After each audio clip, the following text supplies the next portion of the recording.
Hello, everyone, and welcome to The New Normal, a series of virtual discussions intended to help us get out of our comfort zones and debate different perspectives of the future while meeting some amazing people. My name is Todd Terrazas, and I'm your host. On this episode, we have Qiana Patterson discussing capturing opportunity. Qiana is a tech business executive leading operations, strategy, and strategic expansion in hyper-growth markets. Her interests lie in building better ways to use technology to make our world better, especially social impact within mission-driven companies. Her current focus is on leading multi-state expansion, strategic initiatives, and policy in the mobility industry. Following her talk, we'll go into breakout room discussions for about 25 minutes. Afterwards, we'll return to this main room for open discussion. If you're watching this episode on Facebook, you can join us on Zoom by visiting thenewnormalseries.com. Now, without further ado, here's Qiana Patterson.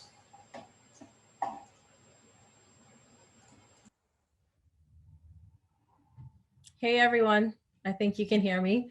I really appreciate Todd and all of you who are here today listening in.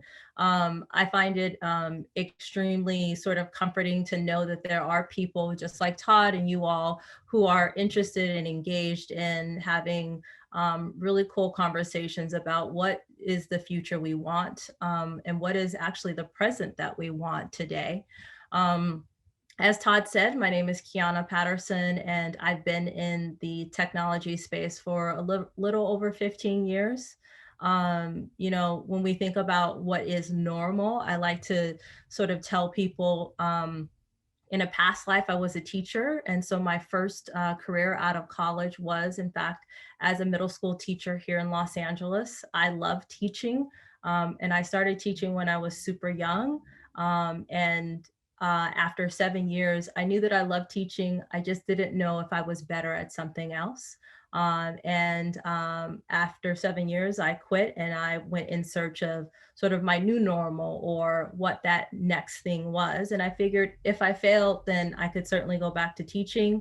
But if I didn't fail, then I'd find something else. And that landed me in the tech space, specifically in the ed tech sector. And the rest, I guess, is sort of history at this point. But that sort of brings me to this point in life now that I'm thinking, again, what is for me the next phase? What more can I be doing? And I've had a lot of time, obviously, during COVID. I used to, for the last several years, be on a plane every week. And now that everything has been grounded for so long, I've had a lot of time to reflect on what is sort of the new normal for me, which is, definitely not being on planes, trains, and automobiles every day.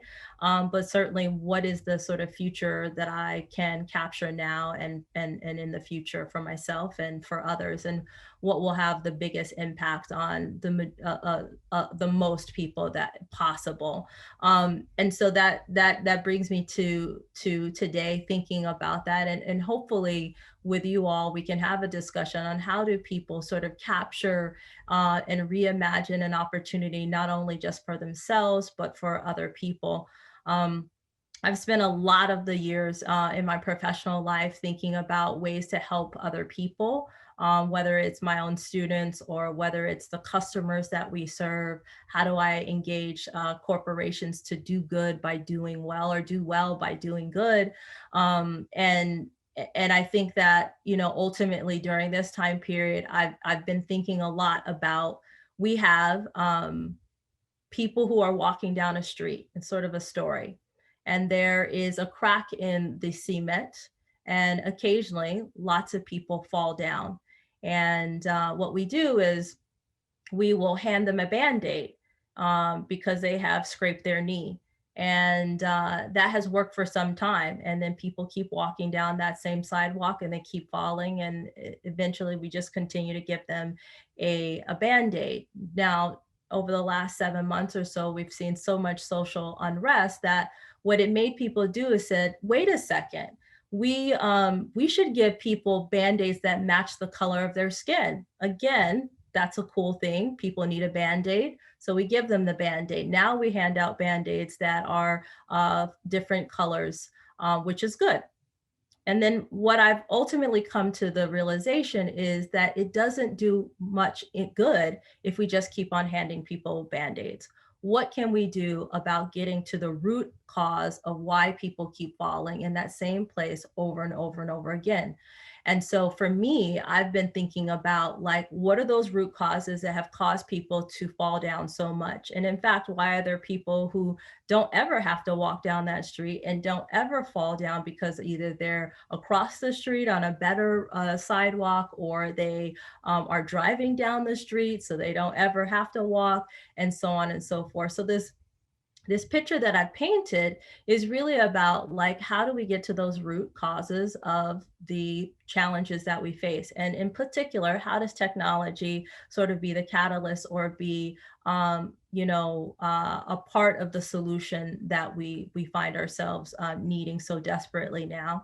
And so for me in particular, I've been thinking a lot about the ecosystem here in Los Angeles, certainly the larger ecosystem of startup land, and how do we push for a greater chance to get some things that we've long gotten wrong.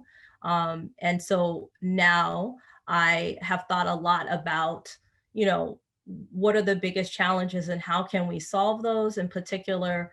Um, and for me, I have thought like, well, do I continue to work in technology? Do I push on policymakers? What exactly can I do that will have the greatest impact? And so hopefully in this conversation, you'll sort of give me some insight on, where you all are facing those challenges and how you're thinking about overcoming some of those things and utilizing your work to spearhead greater opportunity. In particular for me, as I've looked at this, especially with startup land and culture, I've thought about the ways in which I've brought people together. So part of this is really about building those bridges and figuring out, how do I help people? And in one way that I've done that is by mentoring, it's by coaching, it's by, connecting startups to investors, it's writing my own check to, startups as well. But I don't think that's enough. And I think that we need to continue to push on all of the levers that make it impossible people to actually start a business or to land on a high growth company or a problem to solve. And so for that, I've been trying to figure out, how do I replicate myself? And I think the only way that I can replicate myself is to convince enough people in my circle, who then convince enough people in their circle to do things slightly differently. So as we think about like, how do we expand opportunity for founders of color, in particular women, or the most marginalized people who don't have access to a network of people, how do we expand those opportunities? And some things that we continue to do over and over is we've had accelerators, we have pitch competitions, we have all those kinds of things. And while that is great and there's some success stories, I don't feel like still that's not enough. The vast majority of a lot of businesses, as we know, won't actually make it. And so how do we ensure that we capture as many people who can as possible? And one of the big areas of focus that I have is, how do you essentially enable people to access customers? How do you enable them to access the most capital for their businesses to survive? So what are some alternative forms of capital, not just in the form of venture capital, whether it's loans, whether it's startup grants of some kind, and how do we expand that? And then also attracting a customer base. I think it's super important that we help as many startup founders think about their customer base and figuring out the best ways to reach customers and to test their product or their solution and make sure that they're able to pivot. But all that is probably still not enough. And so we'll need to make sure that there's lots of people who can pivot personally, just like I have in my profession. And also ensuring that, as I have shown in my own sort of professional journey, that there is sort of no end, that we can continue to grow. A friend asked me last night, when we met had, when I met him at that time, I think it was in 2006, could I imagine where I was at today? And I said, no, I didn't even know um, that this was possible, that this job existed when I met you back then. And so I'm sort of living proof that like this sort of meandering journey that I've had professionally is worth it. But I needed to have a lot more support along this journey in order for me to get to this point. And I'm sort of appreciative of those support systems that I've had, but also sort of the times that I have fallen and needed a Band-Aid, certainly as I've moved along. And I'm certain, almost certain that I wouldn't have fallen nearly as many times if I actually had someone who said, don't go down that street, or do something vastly different, or do it this way. And while I wouldn't necessarily change the journey that I've had today, I know that I could have avoided some major missteps along the way had I had some coaching and some people in my corner. In particular, I know that there's a extremely powerful network of people out there that if given the chance to connect with people who are unnetworked, then that could make a huge difference. And so that for me is one of the biggest sort of hurdles, is how do we network people, as many people as possible so that we can build those bridges. I definitely believe that I'm living proof of both the good things about those networks and the bad things about not having access to networks in terms of where I am at currently in my career.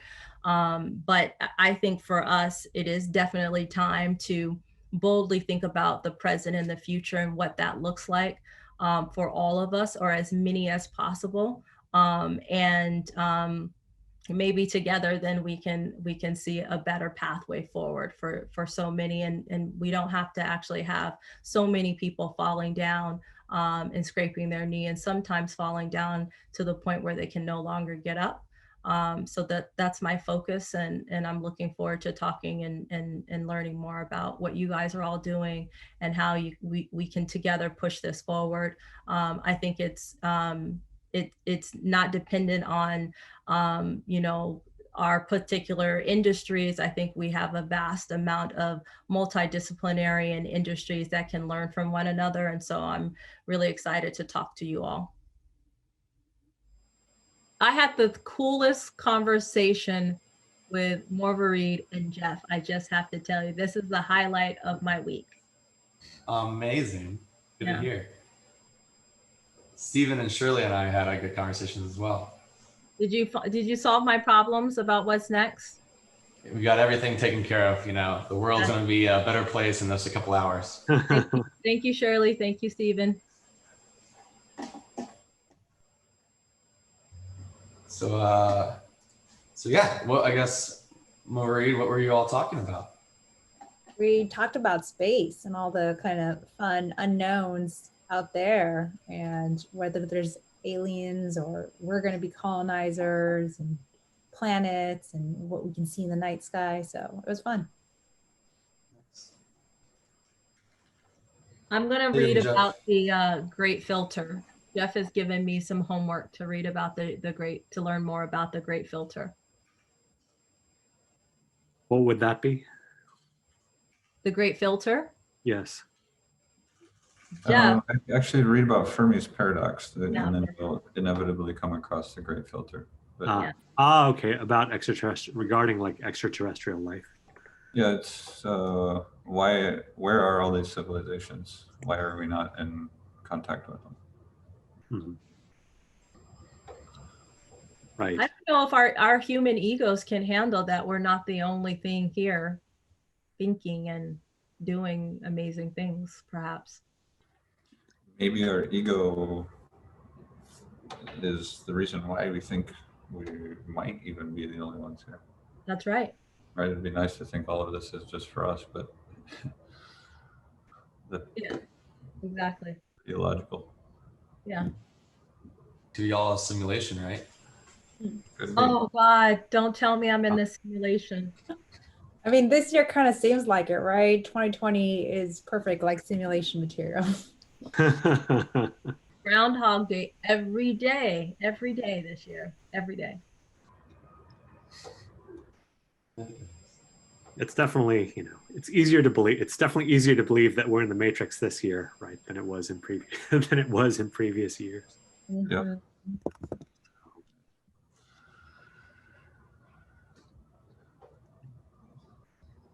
Shirley, is that coffee behind you? He's coughing. You're muted. You're on mute. Yeah, it's coffee behind. Okay. Coffee bean. We were talking about the million cups. Yeah, I'm one of the organizers for the Women Cup in Irvine. Mhm. So I thought coffee background would be appropriate. So Awesome. Nice. What is But you million do like cup? coffee as well. women, are you familiar with the Pasadena Friday morning for startups? No. Oh, okay. Kaufman Foundation is in Kansas City, and they sponsor a startup ecosystem project around cities around the country. So Irvine is one of the chapters that allowed a entrepreneur to present their concept of what they would like to do. And we bring a community to provide feedback and advice. And they have about 6 minutes to sort of give a little presentation. And then we usually ask them to put together 3 asks on what you need help with and what's your next step and so on. And we bring feedback and help him or her with their project. So it's every Wednesday, 8 to 9 for us. And it's now Zoom, so anyone can join from anywhere. And then other cities have it now. And since it's Zoom, you can go to any of them. So you're not limited by your local geographic location. So if you're interested. Are you interested in startups? Yep, at some point. Oh, okay. And then a few, and I'm going to start one at some point. So Yeah, so you can peruse the Kaufman Foundation and see if any of their resources interest you and start attending. Or do you live near Pasadena? I'm pretty close. Well, I guess they're all virtual now too. But they had the Friday morning, I think 9 to 10, which is a similar concept. But I was talking to Stefan about whether or not he wants to do a data startup in the future. So It's always You a would talk- possibility. you were talking about space. I used to work in space and help a little bit with the JPL, but really more on science. But it sounds like the discussion about life on other worlds, right? So there's a search for Search for Life project that's been outgoing for a lot of years. SETI. SETI? Yeah. So They haven't found anything yet, though, have they? no, Well, to their knowledge, they haven't found Right. what it is that they're looking for. Yeah. Would we recognize extraterrestrial life, right, if we indeed received a communication from them? Right. We might have the whole book and just not have the encryption key yet. Yeah. And when they sent out the Voyager probes, so they put a solid gold record on those probes with recordings of various Earth sounds, right, like whale song, I think the music of Bach, and various diagrams, right, like the anatomy of a human being, and I think something like, what was it, like the wavelength of the hydrogen atom, like a hydrogen atom, right, emits when you strike it with an electron or some such thing, in the hope that all these things would be intelligible to an alien that found the probe, right, if any such, right, if they ever did find it, And I always found that interesting, right? Because they had to really make some tough decisions, right, as to what could they put on the record that would convey to an extraterrestrial species that an intelligent, species had sent this thing out, like sent this probe out, right? That wasn't just like some random piece of junk. So, yeah. I read about that when I was a kid, but it always stuck with me. Yep. Maybe we should, maybe we should not be waiting for them to come to us. Yeah, maybe we should be like trying to communicate. Right? There's Well, very different schools of thought on that too. Well, JPL's been sending a lot of probes out there, so it's not like they're not doing anything. So if there's things going out, whether or not other people are looking. Haven't we heard things before? But we just, I think to Jeff's earlier, we haven't been able to unlock or translate what it actually means.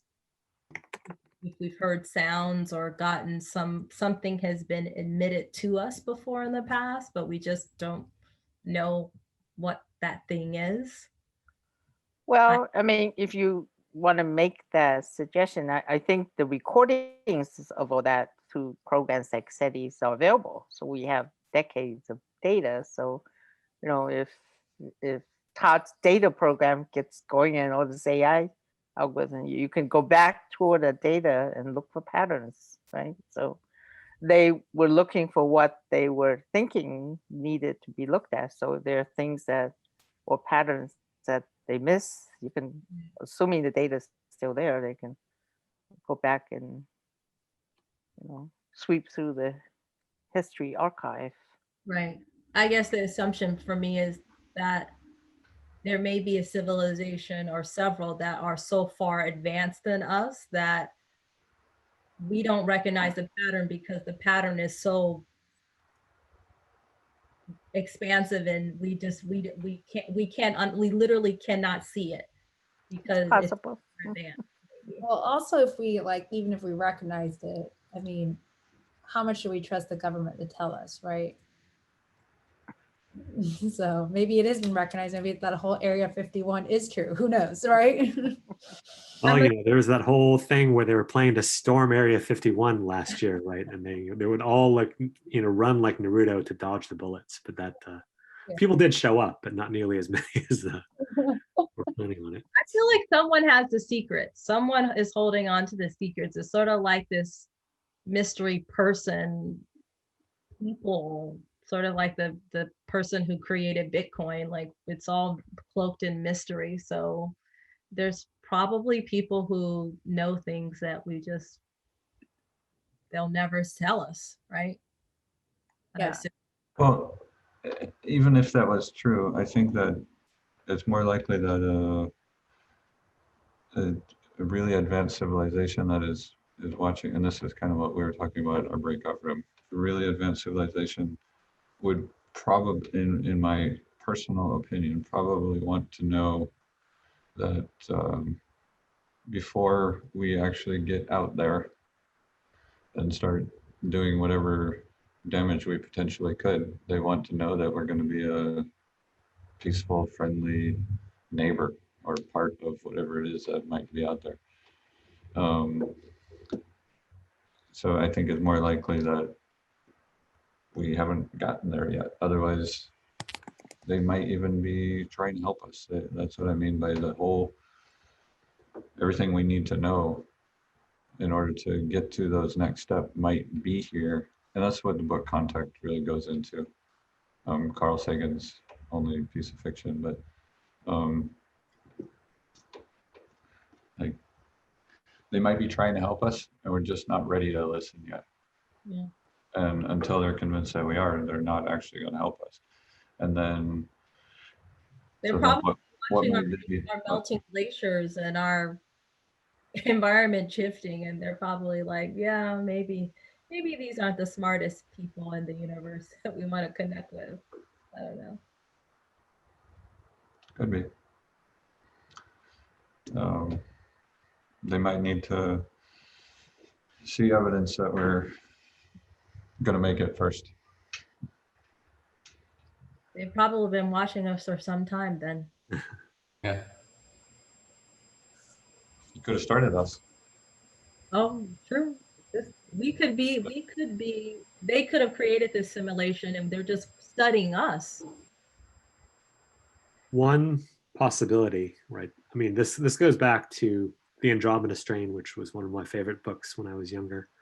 They speculate that extraterrestrial life may not be multicellular, right? It could be very small, microscopic or submicroscopic, right? In which case we wouldn't really be able to interact with it very easily, like, very easily, right? And of course, in the book, it turns out to kill, to be like a, to kill people, right? The alien bacterium, but and if we were to encounter one just by chance, we don't really know how it would behave, right? And it would be a challenge, right? Because we have a certain picture in our minds of what extraterrestrials, life will look like, right? And it really tells us more about that idea tells us more about us, right? Because it's a pure projection, right? I mean, because we don't have any actual data. Right. It tells us more about us than it does about, what's out there, what may be out there, right? Our brains can only piece together what we know or what we think we know. And then we're creating this thing in our mind of what that thing might look like. To your point, it could be microscopic. I think we could be here and we just don't even know it. It's right here next to me or you. I mean, if we moved at, Einstein, right, with his theory of relativity, right? If we all moved at near light speed, it would be very intuitive, right? What Einstein, did, right? But since we don't, right, we move at very close to very sublight speeds, right? It's like, oh, this thing that happens when you move close to the speed of light, it's weird, right? It's like weird things start to happen, like rulers contract, things like that.